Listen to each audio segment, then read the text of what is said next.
Sengit balabah lagi. Bismillahirrahmanirrahim. Alhamdulillahirabbil alamin. Hamdan katsiran thayyiban mubarakan fi kama yuhibbu rabbuna wa yarda. Asyhadu an la ilaha illallah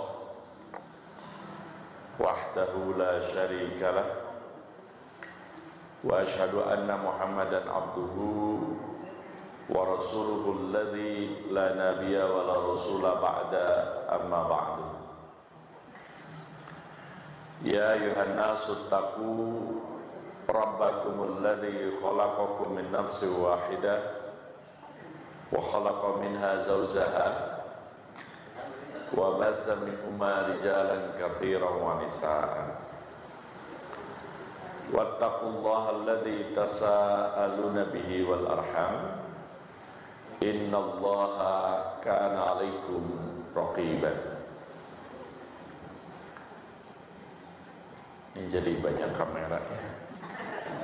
Ini ada yang dari iNews, TV One, Masya Allah, RCTP dan yang lainnya.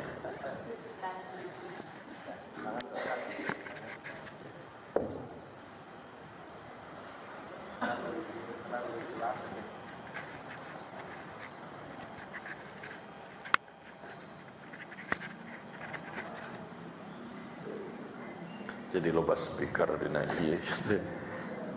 Oke.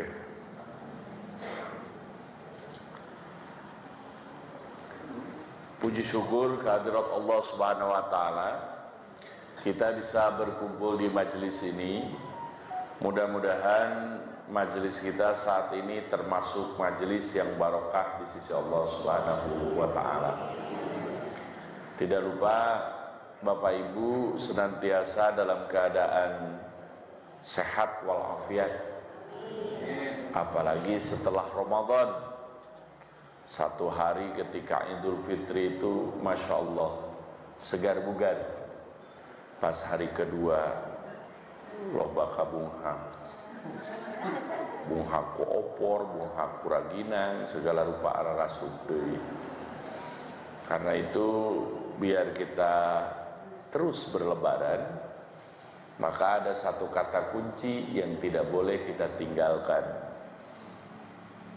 Kenapa kemarin kita selalu ingat waktu sholat? Kenapa kemarin kita selalu tidak ketinggalan baca Al-Quran dan berlomba-lomba khataman Quran? Kenapa kemarin kita juga jadi punya target sholat malam, bahkan bersedekah, meramaikan masjid dengan takjil dan buka saum? Kira-kira kata kuncinya apa Pak Bu? Geus poho deui. Kira-kira sabaraha hari. Kata kuncinya apa? Iman. Udah jelas ari iman mah. Segala ibadah itu harus didasari dengan keimanan. Keimanan itu karena Allah, dan yang kedua adalah ikhlas karenanya, dan juga sesuai dengan contohnya. Karena itu kalau ada yang di luar contoh, berarti gesnya nyahwanan gitu ya. Menarik, kemarin viral, ini saya juga jadi getek pengen ngomong. Baiklah mumpung live di YouTube nih dan juga di Facebook. Jadi tentang sholat agak renggang ya, kemarin di sholat Idul Fitri sama jamaah wanita bercampur dengan laki-laki, dan ada juga yang non muslim alias orang kafir milu sholat ya. Nah ini jelas toleransi yang salah kaprah. Itu masuknya bukan toleransi ya. Jadi dalam toleransi itu orang sering terjebak dengan dua hal. Yang pertama, Nanti kita belajar toleransi nih dari Umar bin Khattab nanti yang akan kita bahas pada tema pagi hari ini. Di antaranya ada yang disebut dengan pluralisme. Pluralisme itu menganggap benar seluruh agama dan keyakinan. Jadi kita tidak boleh nyebut orang kafir ke orang-orang yang di luar Islam, tapi disebut non muslim katanya gitu. Ulah disebut bangsat, tapi koruptor gitu ya. Jadi itu dilemeskan ya, padahal sudah jelas di dalam Al-Quran, bahasa Al-Quran itu hak, benar. Orang kafir ya kafir, orang muslim ya muslim. Anu tejelas mengkol kaditu kadieuna munafik, alias abu-abu. Ari abu-abu teh kumaha? Bodas, ngan rada hideung gitu ya. Jadi ngolebat, tidak jelas. Dan kita juga kalau tidak jelas akan celaka. Kira-kira kalau ada mobil bus di sini bagus, jet bus, ya, bus nate bus anu mewah, ASEAN, korsina ngalagedai, bisa kerek. Yuk Pak, Bu, ayeuna urang angkat. Kira-kira kersama mobil saya gratis. Kersa teh. Jawab atuh Pak, Bu, ngarah tere tausiahna nah cari cing wae ieu geus sawal. Ya. Ngiring mah mobil bus saya gratis. Aya konsumsi terus dipasihan amplop. Amplop unggul eueuh sia. Amplopna jeung eusina kira-kira kersa apa Pak? Kersa moal. Ulah bari ngambek atuh Pak, Bu cicing. Ieu mah da ngaumpamakeun. Moal ngilu da teu jelas. Hayu pokona makana bus angkat ka mana we? Rek kana jurang gitu ya. Gitu. Kemarin kita juga bertakziah untuk santri dan ustazah Pondok Modern Gontor ya, yang mau mengabdi, masya Allah, celaka satu bis di Sulawesi ya. Nah itu mah jihad insya Allah, di jalan ilmu mah jihad. Kalau niatnya benar, ya niatnya ikhlas, kemudian di jalan ilmu meninggal, maka syahid insya Allah di jalan Allah Subhanahu Wa Taala. Ya. Jadi tidak jelas, itu orang munafik, mudabdab teka ditu teka dieu gitu. Samar orang. Orang yang samar teh nyata jelas ieu teh boga duit atawa nepi henteu. Diinjeuman tara mere. Pas ditingali siga nu teu boga duit da balanja wae gitu ya. Nah ini teh jelas gitu. Jadi harus jelas jadi orang. Itu yang namanya hak. Nah kemudian kalau yang kedua itu sinkritis. Sinkritis mah mencampur-campur ibadah satu agama dengan agama yang lain. Jadi karena kita menganggap benar agama di luar Islam, maka resikonya ketika kita misalkan sholat, kadang-kadang kita juga milu ke gereja, ke sinagog, ke pura, dan juga yang lainnya. Nah ini ada yang secara ekstrim juga mengharamkan kita berziarah ke candi-candi, karena itu adalah tempat peribadahan orang lain. Gimana, bolehnya? Ke candi, bisa candi Borobudur, candi mana? Prambanan. Atau lebih jauhnya ke Thailand. Ya, ke Thailand kan banyak ya. Dan itu rata-rata saya sering warning kalau yang ke Thailand itu rata-rata bawa patung ataupun miniatur candi, kemudian disimpan di rumah. Itu teh simbol ibadah. Malaikat simbol ibadah yang sifatnya patung dan berhala, maka tidak boleh. Sehingga malaikat rahmat tidak akan masuk ke rumahnya. Ya, karena itu jangan beli, karena memang mahal. Terus candi-candi itu gimana? Candi-candi selama kita tidak ada niat mengagungkan, tidak ada niat untuk beribadah, sekedar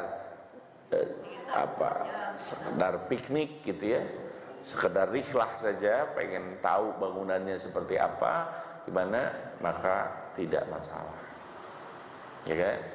Ya, tidak menjadi masalah. Ini mas sebagai pengen tahu sejarahnya seperti apa, kan termasuk keajaiban dunia ya, bukan hanya di Magelang, Candi Borobudur, juga di Nabatea itu ya, tepatnya di perbatasan Yordan dan Palestina.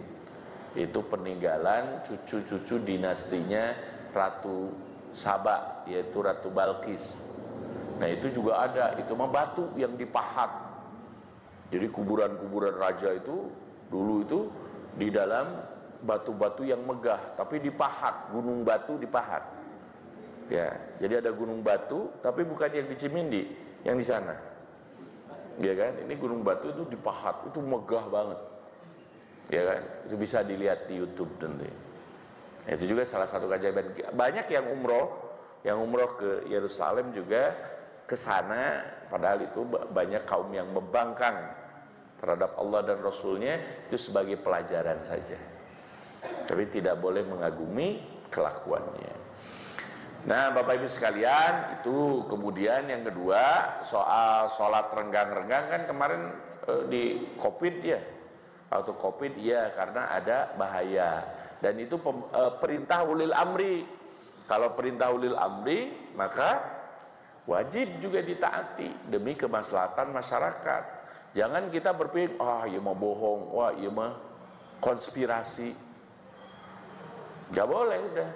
Apa yang diperintahkan lakukan. Kalau bohong, mereka yang dosa. Beres. Jangan menanggung dosa, kena antum. Dosa pemimpin itu ini gede di sisi Allah Subhanahu wa taala. Apalagi bohong ke rakyatnya. Badan. Jadi gak usah banyak, wah ini apa, bari kita juga suudzon tanpa fakta gitu. Ini caranya, mudah. Nah, seperti halnya kemarin juga beda hari raya, ini sebetulnya mudah. Ketika pemerintah sudah menyatukan, kalau menurut saya apapun dalil ilmiah maka dituruti. Gimana kalau salah? Ya udah. Kalau salah dalam berijtihad mah kalau salah pahalanya 1, kalau benar pahalanya 2. Terus yang kedua, sholat bercampur perempuan ini tidak pernah dilakukan oleh Rasulullah SAW.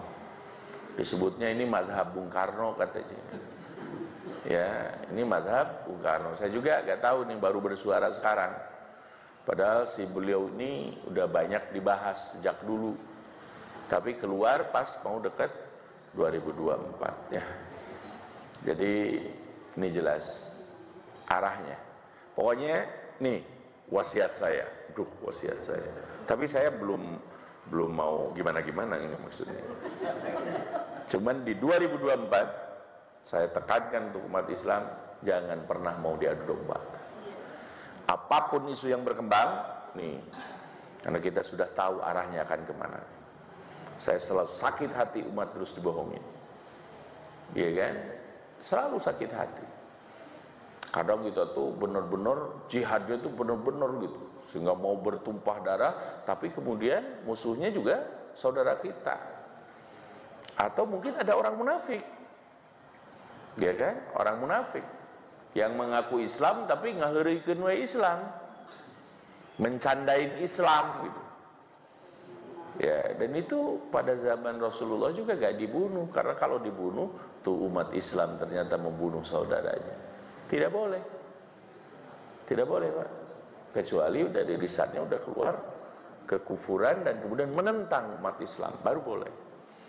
Nah inilah umat akhir zaman itu harus sabar. Apa wasiatnya tadi? Sebelum 2024 kita harus kuat ukhuwah harus erat.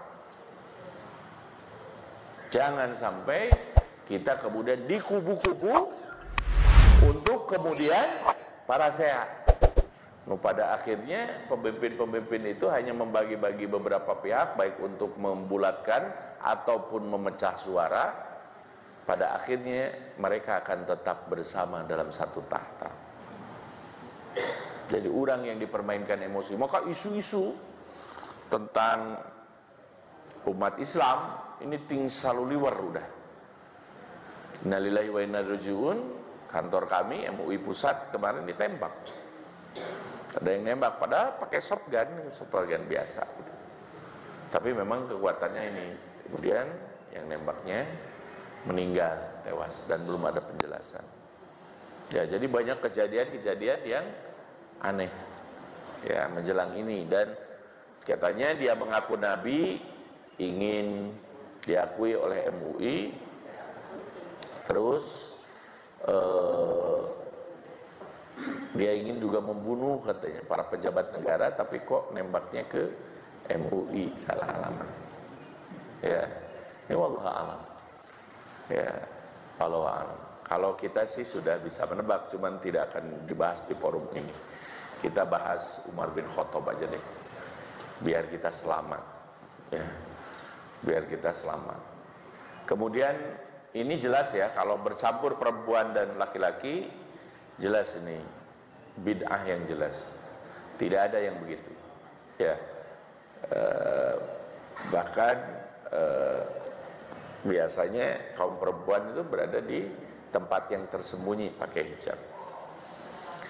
Yang ketiga, soal apalagi orang kafir ikut sholat gitu loh. Kita tidak menghalangi, enggak. Mereka berdoa di gereja mereka, orang Yahudi berdoa di sinagog mereka, dan bahkan kalau bisa ya harus dilindungi memang. Ya, ketika ini satu catatan ya, bahwa yang diserang itu bukan karena beda, bukan karena mereka memusuhi, bukan gitu cara membedakan. Karena dalam peperangan pun Rasulullah tidak pernah menghancurkan tempat ibadah. Itu selalu di warning para prajurit itu, tidak melukai wanita, tidak membunuh anak-anak, itu di warning itu. Makanya di sini ada tawanan, tidak membunuh juga orang yang mengucapkan la ilaha illallah. Baik karena takut ataupun apa, karena kita tidak tahu apa yang ada di dalam hatinya. Ya. Dan ya kita tidak perlu membesar-besarkan itu, tapi ya kemudian jadi viral karena semuanya rata-rata kita ini satu tarekat, yaitu tarekat TikTokiyah. Ya, jadi karena memang nyebarnya di TikTok, maka semua orang nonton. Ya, dan ini juga harus diberikan penjelasan yang hak, yang benar. Tinggal tegas saja. Kenapa tidak tegas?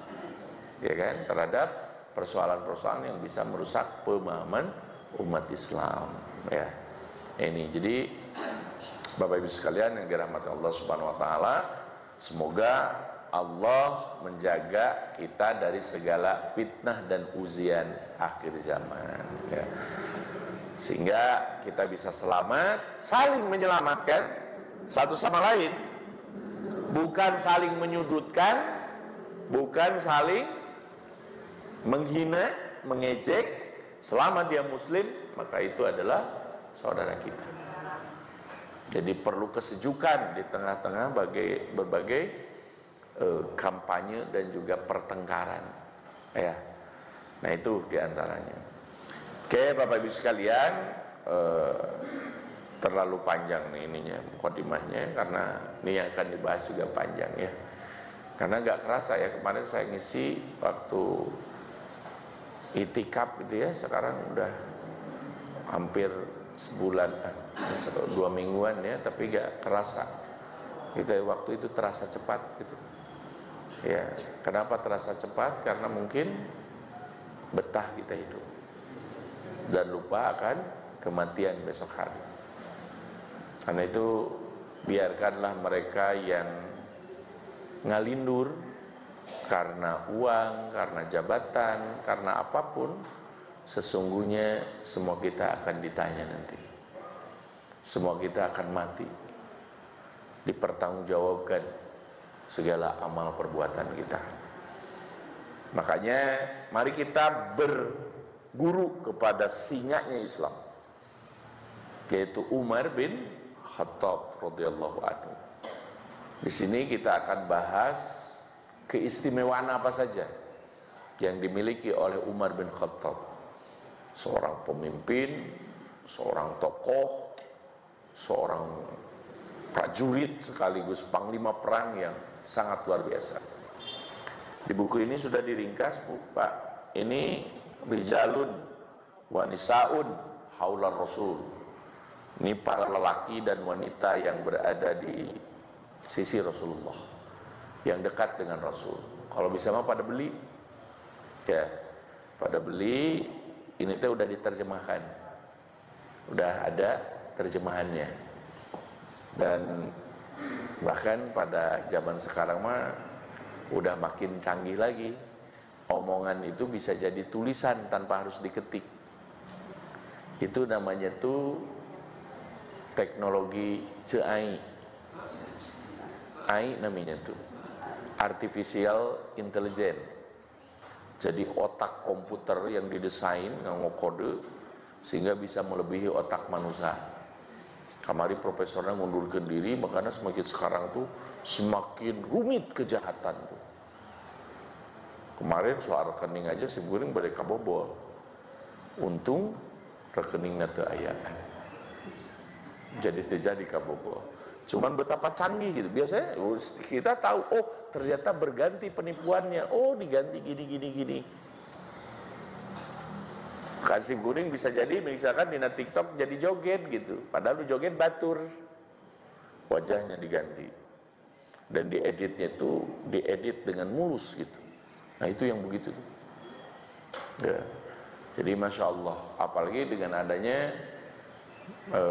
metaverse ya, yang menjadikan dunia satu. Nanti umroh dan haji itu gak perlu ke Mekah, udah aja langsung di sini gitu. Jadi seolah-olah di Mekah secara nyata gitu. Tinggal tawaf gitu ya di Padalarang. Iya kan? Nah itu. Jadi kayak seperti itu. Jadi tentu saja kita harus tetap kembali kepada Al-Quran dan Sunnah Rasulullah dengan berguru kepada para imam, kepada para sahabat, kepada para mujahid, kepada para mujtahid dan juga orang-orang baik, biar kita tidak kesasar ya. Oke, Umar bin Khattab itu namanya Umar bin Khattab bin Nufail bin Abdul Uzza ya. Jadi nama lengkapnya atau yang disebut dengan Umar bin Khattab. Aslama fis sanah as-sadisah minan nubuwah. Beliau ini masuk Islam pada tahun ke-6 kenabian. Ini sebelum datang tahun hijrah.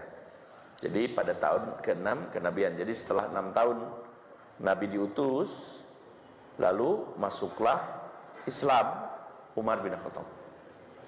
Umar bin Khattab masuk Islam pada usia 27 tahun. Ya, 27 tahun rata-rata telat nikah udah makan. Dan telat nikah itu di bawah 30, 27 sampai 29 lah. Itu pada baru masuk Islam. Ya, bahkan ada beberapa juga yang sudah sepuh gitu ya. Abu Hurairah itu sekitar usia 30 tahunan ya, masuk Islam. Tapi kenapa jadi orang yang berpengaruh?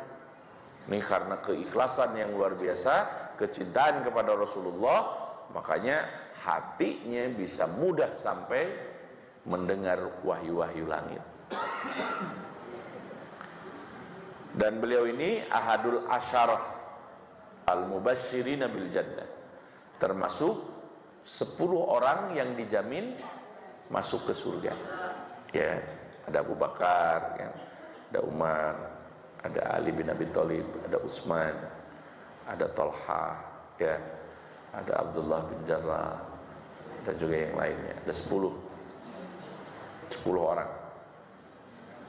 Beliau masuk Islam itu dikarenakan berkah dari doa Rasulullah SAW. Rasulullah itu pernah berdoa, Allahumma a'izzil Islam bi ahabbi hadaini rajulaini ilaika. Ya Allah, teguhkanlah, kokohkanlah ajaran Islam bi ahabbi hadaini rajulaini ilaika, dengan dua orang yang aku paling cinta kepadanya karenamu ya Allah. Bi Abi Jahlin, Abi Jahal, Abu Jahal. Dan Abu Jahal itu juga teman baiknya Rasulullah sejak dari kecil. Ya, Abu Jahal itu bahkan pernah gelut jeung Rasulullah itu dulu, masa mudanya itu. Jadi orang dekat, bukan orang jauh. Ya kadang-kadang kan kita itu pakai truk tara jeung nu jauh ya. Pasti jeung nu deket. Karenanya sendok juga kan pakai trukna jeung huntu ya. Jeung piring, jeung garpu kan gitu. Dengan orang yang dekat. Au bi Umar bin Khattab, atau dengan Umar bin Khattab. Qala, Nabi bersabda, wa kana ahabbuhuma ilaihi Umar. Tapi yang paling aku cintai dari keduanya antara Abu Jahal dan Umar bin Khattab adalah Umar bin Khattab. Wa huwa awwalu man jahara bil Islam, dan beliau adalah orang yang pertama menjaharkan Islam. Nah ini kenapa di dalam dakwah ada dakwah sir tersembunyi, ada dakwah jahar. Itu terkait dengan politik dan keamanan, stabilitas kaum muslimin dulu, bukan masalah takut, bukan, strategi dakwah. Dan ini teh penting, jangan dulu bersuara kalau belum ada kekuatan. Makanya harus ada kekuatan dulu. Kekuatan itu dibina dari mana? Dari keluarga. Inilah politik keluarga yang dahsyat yang diterapkan oleh Rasulullah SAW. Makanya sakinah, mawaddah, warahmah itu bukan pribadi, ini kepentingannya. Sakinah itu tenang, hidupnya itu tenang. Jadi tenang itu karena apa? Karena sudah beres urusan keuangan, udah. Urusan keluarga udah beres. Sekalipun dirinya sehari cuma 7 juta penghasilannya, tapi tenang gitu. Ya, amin ya robbal alamin gitu. Sakinah, tenang.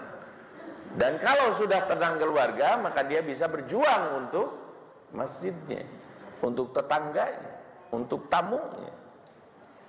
Dan masya Allah, ternyata dalam politik sebelah gitu ya, kekuatan ini dibina dari apa? Mereka tidak punya majelis taklim, mereka tidak punya pengajian, mereka jauh dari masjid, ternyata dekat dengan RT RW, ya, tukang parkir dan juga yang lainnya, itu sangat dekat dan itu teh potensi. Karena di urang mah rata-rata tidak ada keluarga, jarang keluarga yang broken home. Satu orang yang didekati pasti punya istri, punya anak, iya kan? Pasti punya boga tetangga, pasti boga RT gitu. Dan ini teh jejaring dakwah, jaringan dakwah urang teh itu seperti itu. Yang pertama, wa anzir ashiratakal aqrabin. Sengit bala-bala ini.